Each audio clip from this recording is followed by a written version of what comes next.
Assalamu alaikum class 8. Welcome to the 5th lecture of science. In the previous 4 lectures we have completed the first organ system, which is the human nervous system, and in today's lecture we are going to start the next organ system, which is the excretory system. In this excretory system we are going to study about the functions of kidneys, as kidneys are the most important part of excretory system. Then the malfunctioning of kidneys and also their treatments. Okay, so सबसे पहले excretion किसे कहते हैं? Removal of waste materials from body is called excretion, कि हमारी body से waste materials का excrete out हो जाना, remove हो जाना, that is called the excretion. और जो system excretion करा रहा होता है, that system is called the excretory system. अब point यहाँ पे आता है, हमारी body में waste materials होते क्या हैं? सबसे पहले तो नाइट्रोजनस वेस्ट होते हैं, नाइट्रोजनस केमिकल कंपाउंड्स होते हैं, जिसमें नाइट्रोजनस से पता चल रहा होगा कि उनमें नाइट्रोजन होती है और वो हमारी बॉडी के लिए बहुत डेंजरस होते हैं. फिर extra water and then last one salts. ये 3 तरह के वेस्ट मटेरियल्स होते हैं जिनका हमारी बॉडी से एक्सक्रीट आउट होना जरूरी होता है. अगर ये एक्सक्रीट आउट ना हो तो ये एक्यूमुलेट होना शुरू हो जाते हैं, इकट्ठे होना शुरू हो जाते हैं, और जिसकी वजह से जो हमारे लिए बहुत डेंजरस होता है. देन फिर नाइट्रोजनस वेस्ट मटेरियल्स प्रोड्यूस कैसे होते हैं, हमारी बॉडी में आते कैसे हैं? So basically produce due to the chemical breakdown of food. आपने देखा होगा जब खाना खाते हैं तो अंदर बहुत सी केमिकल रिएक्शंस भी होते हैं. ठीक है, हमारे जो खाने के सारे पार्टिकल्स होते हैं वो सेपरेट होते हैं, और जो एनर्जी पार्टिकल्स होते हैं, एनर्जी पैकेट्स होते हैं, जो भी जो प्रोडक्ट्स होते हैं क्या जो हमारी बॉडी के लिए यूजफुल होते हैं, हर तरह के प्रोडक्ट्स जो केमिकली कॉम्पोजिशन के बाद, फूड की ब्रेकडाउन के बाद प्रोड्यूस होते हैं, वो सब ब्लड में जाते हैं. लेकिन वहां पे जब केमिकली ब्रेकडाउन होता है, फूड का केमिकल रिएक्शंस हो रहे होते हैं वहां पे बेसिकली, तो वहां पे कुछ डेंजरस नाइट्रोजनस वेस्ट मटेरियल्स भी प्रोड्यूस हो जाते हैं, और इनका एक्सक्रीट आउट होना हमारी बॉडी से जरूरी होता है. सो ये इस तरह से नाइट्रोजनस वेस्ट मटेरियल्स जो वेस्ट होते हैं हमारी बॉडी में प्रोड्यूस होते हैं. अब बेसिकली 3 मेन नाइट्रोजनस वेस्ट होते हैं. सबसे पहला urea, then uric acid, then ammonia. ये 3 मेन तरह के नाइट्रोजनस वेस्ट होते हैं जो हमारी केमिकल ब्रेकडाउन ऑफ फूड के बाद प्रोड्यूस होते हैं, और इनका हमारी बॉडी से निकलना जरूरी होता है. और यही जो सारी चीजें होती हैं एक्सक्रीट आउट होती है हमारी बॉडी से यूरिन की फॉर्म में. बेसिकली एक्सक्रीटरी सिस्टम जो एक्सक्रीशन कर रहा होता है वो यूरिन की फॉर्म में एक्सक्रीशन कर रहा होता है. और मेन ये यूरिन प्रोड्यूस कौन करता है, क्लीनिंग कहाँ पे होती है, किडनीज में होती है. किडनीज इसलिए सबसे मेन इंपॉर्टेंट पार्ट होती है, एक्सक्रीटरी सिस्टम का मेन रोल प्ले कर रही होती है एक्सक्रीटरी सिस्टम में. लेकिन थोड़ा सा यहाँ पे चीज को नोटिस करें, क्या एक्सक्रीशन सिर्फ यूरिन की ही हो रही होती है हमारी बॉडी से? क्या सिर्फ यूरिन की फॉर्म में वेस्ट मटेरियल्स निकल रहे होते हैं? क्या स्वेट की फॉर्म में एक्स्ट्रा वाटर और सॉल्ट नहीं निकलते हैं हमारी बॉडी से? Perspiration is basically the process of excretion of sweat के, और स्वेट क्या होता है, एक्स्ट्रा वाटर एंड सॉल्ट्स. ठीक है, और पर्सपायरेशन होती क्यों है? ताकि हमारी बॉडी के जो टेम्परेचर को नॉर्मल के बैलेंस किया जा सके, बेसिकली बैलेंस करने के लिए, टेम्परेचर को बैलेंस करने के लिए. ठीक है, अब टेम्परेचर की किस कंडीशन में, जैसे बहुत ज्यादा गर्मी होती है तो तब हमें पसीना आता है, तो वहां पे स्वेट ग्लैंड्स जो होते हैं स्वेट को रिलीज करते हैं. तो पर्सपायरेशन की फॉर्म में भी तो एक्सक्रीशन हो रही होती है, कि स्वेट भी तो होता है जिसमें एक्स्ट्रा वाटर और सॉल्ट्स हमारी बॉडी से निकल रहे होते हैं. ठीक है, तो एक तो हमने देखा पर्सपायरेशन होती है, और वो किस तरह की होती है, कौन करा रहा होता है, स्किन करा रही होती है पर्सपायरेशन. लेकिन क्या सिर्फ पर्सपायरेशन ही हो रही होती है और कुछ एक्सक्रीट नहीं होता हमारी बॉडी से?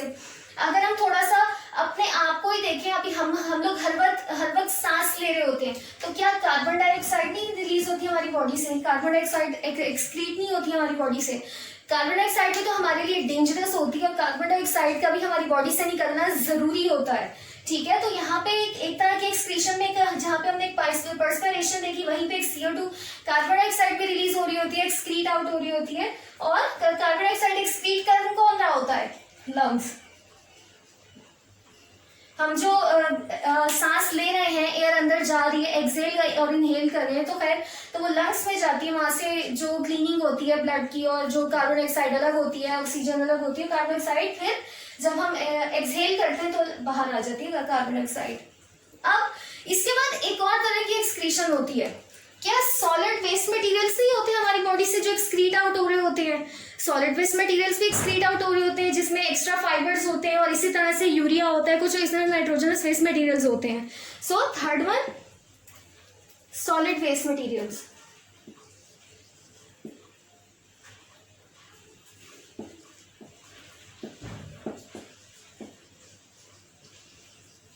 जो कि फीसिस के फॉर्म में होते हैं सॉलिड वेस्ट मटेरियल्स. ठीक है, और यहाँ पे सॉलिड वेस्ट मटेरियल्स जो प्रोड्यूस होते हैं जिसमें जो एक ब्राउन कलर आता है वो बेसिकली लिवर के जो बाइल जूस होता है उसकी वजह से आता है, और इसमें यहाँ पे लिवर रोल प्ले कर रहा होता है. तो ये भी तीन एक तरह से एक्सक्रीशन की टाइप्स होती हैं. लेकिन एक बात याद रखें, ये जो तीनों टाइप्स है एक्सक्रीशन की, ये एक्सक्रीटरी सिस्टम में नहीं आती हैं. अब इसकी एक रीजन है, हमने बेसिकली पढ़ा था कि 4 तरह की एक्सक्रीशन हो रही है. एक तो यूरिन की, दूसरा पर्सपायरेशन स्वेट की, फिर कार्बन डाइऑक्साइड की, and last one solid waste materials की. और हर इस तरह से हर बॉडी पार्ट, हर कोई ना कोई ऑर्गन मेन रोल वहां पे प्ले कर रहा होता है. यूरिन की एक्सक्रीशन में किडनीज, कार्बन डाइऑक्साइड की एक्सक्रीशन में लंग्स, पर्सपायरेशन की एक्सक्रीशन में skin, and solid waste materials की एक्सक्रीशन में बेसिकली लिवर एक मेन रोल प्ले कर रहा होता है. लेकिन ये तीनों टाइप्स एक्सक्रीटरी सिस्टम में अगेन नहीं आती हैं, क्योंकि एक्सक्रीटरी सिस्टम में बेसिकली केमिकल रिएक्शंस इन्वॉल्व होते हैं, और यहाँ पे कहीं पे भी केमिकल रिएक्शंस इन्वॉल्व नहीं होते. दैट इज वाई इनको एक्सक्रीटरी सिस्टम का पार्ट कंसीडर नहीं किया जा सकता है. लेकिन ये एक्सक्रीशन की एक तरह से टाइप्स होती हैं. Now class, our next topic is kidneys and associated structures. In this topic, we are going to see the structure of the whole excretory system and the organs which are involved in the excretion of urine. So, ये कुछ इस तरह का basic excretory system होता है, structure होता है इसका इस तरह से. जो मेन सबसे इम्पॉर्टेंट पार्ट है वो किडनीज है, left kidney and the right kidney. ठीक है, लेफ्ट किडनी थोड़ी सी ऊपर होती है, right kidney slightly lower than the left one. उसकी एक रीजन है क्योंकि यहाँ पे लिवर प्रेजेंट होता है, तो उसकी वजह से जो राइट किडनी की नेचुरली अपीयरेंस होती है, नेचुरली प्रेजेंस होती है, वो थोड़ी सी लोअर होती है लेफ्ट वन से साइज में. खैर लेकिन हाँ, थोड़ी सी लोअर होती है लेफ्ट वन से. देन उसके बाद किडनी होती किस तरह की है, kidney is dark brown in colour. Kidneys का जो कलर होता है वो डार्क ब्राउन होता है.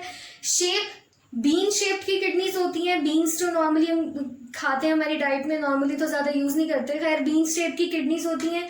फिर जो इसका स्ट्रक्चर होता है, आउटर सरफेस कन्वेक्स होती है. कन्वेक्स कहते हैं विच इज बेंड्स आउटवर्ड्स, जो बाहर की तरफ से बेंड हो, इस तरह से जो बाहर की ये शेप है. And the inner surface is concave. ये जो इनर सरफेस है, और कनकेव का मतलब होता है अंदर की तरफ बेंड होना, तो ये अंदर की तरफ थोड़ी सी बेंड होती है, कनकेव होती है. ठीक है, देन इसी तरह से रीनल वेन एक आ रही होती है, ब्लू कलर की है, पूरी वेन्स होती हैं. अच्छा, रीनल का वर्ड अब जहां पे भी पढ़े it means related to the kidney, और अक्सर जगह पे तो रीनल को और किडनी को एज अ सिनोनियम भी यूज किया जाता है. रीनल फेलियर, किडनी फेलियर दोनों यूज किए जाते हैं. सो खैर रीनल जहां पे भी लिखा इट मींस द किडनी और रिलेटेड टू द किडनी. खैर ब्लू कलर की वेन यहाँ पे जो आ रही होती है पूरी, वो रीनल वेन उसको कहते हैं. और इसी तरह से रेड कलर की आर्टरी होती है जिसको रीनल आर्टरी कहते हैं.